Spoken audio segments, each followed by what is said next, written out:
ಶಂತನು ಗಂಗೆಯರ ವಿವಾಹ. ಭಾರತ ವಂಶದಲ್ಲಿ ಶಂತನು ಎಂಬ ಪ್ರಸಿದ್ಧನಾದ ರಾಜನಿದ್ದ. ಅವನು ಹಸ್ತಿನಾಪುರವನ್ನು ಆಳುತ್ತಿದ್ದ. ಅವನು ತನ್ನ ಧೈರ್ಯ ಮತ್ತು ಬುದ್ಧಿವಂತಿಕೆಗೆ ಪ್ರಸಿದ್ಧನಾಗಿದ್ದ. ಜನರು ಅವನನ್ನು ತುಂಬ ಪ್ರೀತಿಸುತ್ತಿದ್ದರು. ಅವನಿಂದ ಸ್ಫೂರ್ತಿ ಪಡೆದು ಧರ್ಮ ಕಾರ್ಯಗಳಲ್ಲಿ ಹೆಚ್ಚು ತೊಡಗುತ್ತಿದ್ದರು. ಅವನಿಗೆ ಬೇಟೆಯಾಡುವುದರಲ್ಲಿ ತುಂಬ ಆಸೆ. ಒಮ್ಮೆ ಬೇಟೆಯಾಡಲು ಕಾಡಿಗೆ ಹೋಗಿದ್ದಾಗ ಗಂಗಾ ತೀರದಲ್ಲಿ ನಡೆದಾಡುತ್ತಿದ್ದ. ಅಲ್ಲಿ ಅವನು ಪರಮ ಸುಂದರಿಯೂ ರತ್ನಾಭರಣ ಭೂಷಿತಳು ದಿವ್ಯಾಂಬರಧರಳು ಆದ ಒಬ್ಬ ಹೆಂಗಸನ್ನು ಕಂಡು ಅವಳ ರೂಪದಿಂದ ಆಕರ್ಷಿತನಾದ.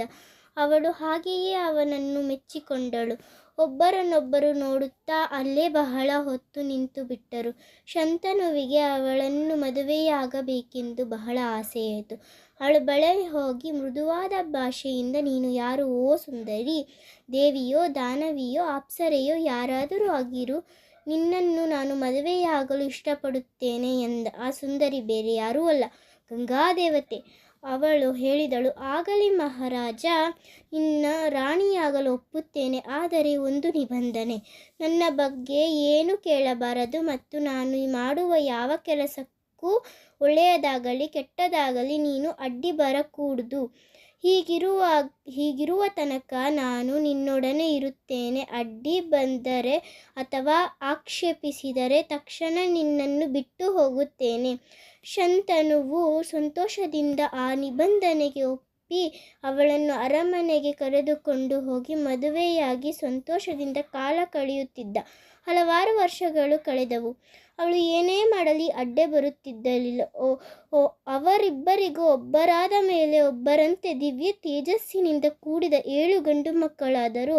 ಆದರೆ ಒಂದೊಂದು ಮಗು ಹುಟ್ಟಿದಾಗಲೂ ಅದನ್ನು ಅವಳು ಹುಟ್ಟುತ್ತಿದ್ದ ಹಾಗೆ ಇದು ನಿನ್ನ ಒಳಿತಕ್ಕಾಗಿ ಎನ್ನುತ್ತಾ ಗಂಗೆಯಲ್ಲಿ ಮುಳುಗಿಸಿಬಿಡುತ್ತಿದ್ದಳು.